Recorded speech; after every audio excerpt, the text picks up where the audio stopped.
الدموع سبيل مريح تنهد يا صاحي كي تستريح وغص الدعاء. السلام علیکم ناظرین، پروگرام تلخ حقیقت کے ساتھ آپ کا میزبان عبدال رقیب عباسی آپ کی خدمت میں حاضر ہے.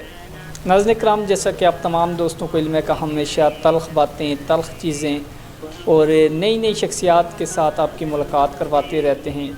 ناظرین کرام، جیسا کہ کوئی بھی شخص اچھا کام کرتا ہے تو ہماری یہ خواہش ہوتی ہے کہ اس شخص کو اس کا جو اچھا کام ہے اس کو اپریشیٹ کیا جائے، پبلک کے سامنے یعنی کہ آپ کے سامنے اس کو پیش کیا جائے کہ یہ لوگ ایک اچھا اور مثالی کام کر رہے ہیں.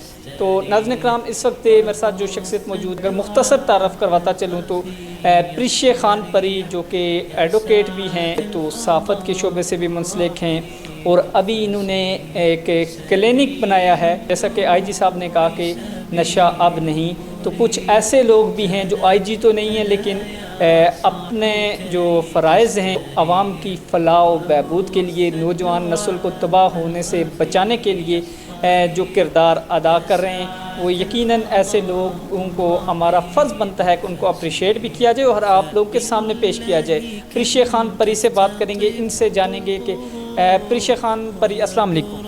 وعلیکم السلام. تھینک یو عبدال عباسی، سب سے پہلے آپ کے آنے کا اور اتنی اپریشیشن دینے کا. کس کس فیلڈ میں کام کیا؟ میری جو سب سے پہلا جو میری پہچان جہاں سے بنی ہے نا، وہ تو آپ کو بھی پتہ ہے، ساروں کو موسٹلی سب لوگ مجھے جانتے ہیں کہ میں نے اپنا سٹارٹ کیا تھا ریڈیو پاکستان سے، اور تب میں ٹریفک آفس میں، تب میں ایف ای سی میں پڑھ رہی تھی.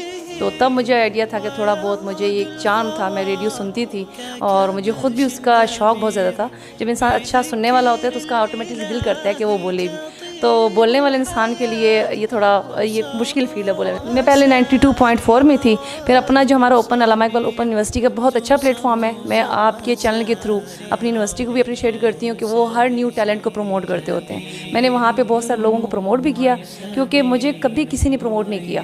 میں نے جو بھی کیا اپنے آپ کے ساتھ پڑھتی بھی رہی ہوں، وہاں سے مجھے پروموشن ملی، اور تب میرے لیے نئی نئی فیلڈس کی جو ہے وہ ایکسپلوریشن مجھے ملتی رہی ہے. وہاں سے میں ہر جگہ نئی فیلڈ میں جاتی رہی. ماں جی رہب کلینک جو آپ نے بنایا ہے، یہ کیا سوچ، کیا سمجھ کر آپ نے اس کو بنایا ہے؟ عبدال، آج سے نا 1 سال پہلے تک میرا اس کا کوئی سوچ نہیں تھی، کوئی آئیڈیا نہیں تھا. حالانکہ میں نے اینٹی نیٹورک فورس میں ایز اے موٹیویشنل کاؤنسلر کام کیا ہوا تھا. 2 سال سے میں کام کر رہی تھی. انڈیویجول سیشن، گروپ تھیراپی، یہ میں کرتی رہتی تھی وہاں پر. اور جتنے ایڈکٹ پیشنٹ تھے ان کو میں سیشنز وغیرہ دیتی تھی، فیملی ڈیلنگ کرتی ہوتی تھی. پھر میں نے پرائیویٹ سیکٹر میں بھی کام کیا. لیکن تب مجھے پتہ چلا کہ جب میں ایک فیلڈ میں گئی تو مجھے پتہ چلا کہ لوگوں کے اندر دن بدن انزائٹی، ڈپریشن، ٹینشن بڑھتی جا رہی ہے. لیکن مجھے وہ چیز سمجھ نہیں آ رہی تھی کہ چیزیں ہیں کیا. لیکن جب میری اپنی فیملی کے اندر ایک مس ہیپ ہوا، میری والدہ کی ڈیتھ ہو گئی، تو جب میں خود سائیکوسس میں گئی، دین میرے اوپر برڈن، ایک دم سے برڈن آ گیا. تب مجھے پتہ چلا کہ لوگوں کے اندر یہ نشے کی عادت کیوں بڑھتی جا رہی ہے. کچھ لوگ ہوتے ہیں جن کی ول پاور اسٹرانگ ہوتی ہے، وہ لوگ سہ جاتے ہیں. کچھ لوگ ہوتے ہیں جو سائیکوسس میں چلے گئے. میں خود بھی کچھ ٹائم کے لیے سائیکوسس میں چلی گئی تھی، آئسولیشن میں چلی گئی تھی. میں خود بھی بالکل دنیا سے کٹ آف ہو گئی تھی ایک جگہ پہ. دین میں نے بہت سارے ریسرچ کی. پھر مجھے ایک آئیڈیا ملا، کیونکہ چھوٹی سسٹر جو میری ہے وہ تھوڑی مینٹلی ڈسیبل بھی ہے، اور ساری چیزوں کو لے کے مینیج کرنا مشکل تھا میرے لیے.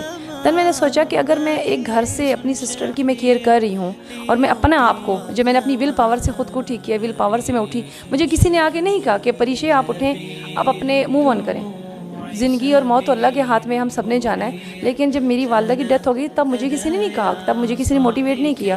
لیکن وہ جو میرے اندر ایک چیز تھی نا شروع سے، کہ میں نے ایک جگہ کام کیا تھا، پھر لوگوں کے اوپر میں نے دیکھنا شروع کیا، سرچ کرنا شروع کیا، تو مجھے آئیڈیا ہوا کہ اگر میں خود آج اس اسٹیج پہ ہوں تو شاید کل کو کوئی اور پریشے شاید اس اسٹیج پہ آ سکتی ہے. تو کیوں نہ اس چیز کو میں پبلک پہ لے کے آؤں، اس ایک نیا ٹرینڈ میں قائم کروں کہ میں ایک ریہیبلیٹیشن سینٹر، کیئرنگ ہاؤس بھی ہے. یہ صرف ریہیبلیٹیشن سینٹر نہیں ہے، یہ کیئرنگ ہاؤس بھی ہے. اس میں اسپیشل چائلڈ ہو گئے، اسپیشل لوگ ہو گئے، اولڈ ایج ہوم کے لوگ ہو گئے، میں ان کی کیئر کروں گی. ماں جی نام ہی میں نے اپنی والدہ کی وجہ سے رکھا ہے، کیونکہ ماں جی ریہیب کلینک جو ہے یہ بیسکلی ماں کا کانسیپٹ ہے. اس ریہیب کلینک کی ایک اسپیشلٹی یہ ہے کہ جس طرح سے جب آپ کو انسان، اللہ تعالیٰ آپ کو عزت دیتا ہے نا تو وہ پتہ چل جاتی ہے. تو اللہ تعالیٰ نے بہت اونچا مقام، مجھے لگتا ہے کہ شاید اللہ نے مجھ سے کچھ بڑا کام لینا تھا. اور میں سوچتی رہتی تھی کہ آج اس فیلڈ میں، کبھی اس فیلڈ میں، کبھی اس فیلڈ میں جاتی رہی ہوں. لیکن مجھے ایک اسپیسیفک فکس چیز نہیں مل رہی تھی، مجھے کوئی اسپیسیفک فکس فیلڈ نہیں مل رہی تھی کون سی فیلڈ ہوگی. لیکن میں سوچتی تھی کہ شاید اللہ نے بہت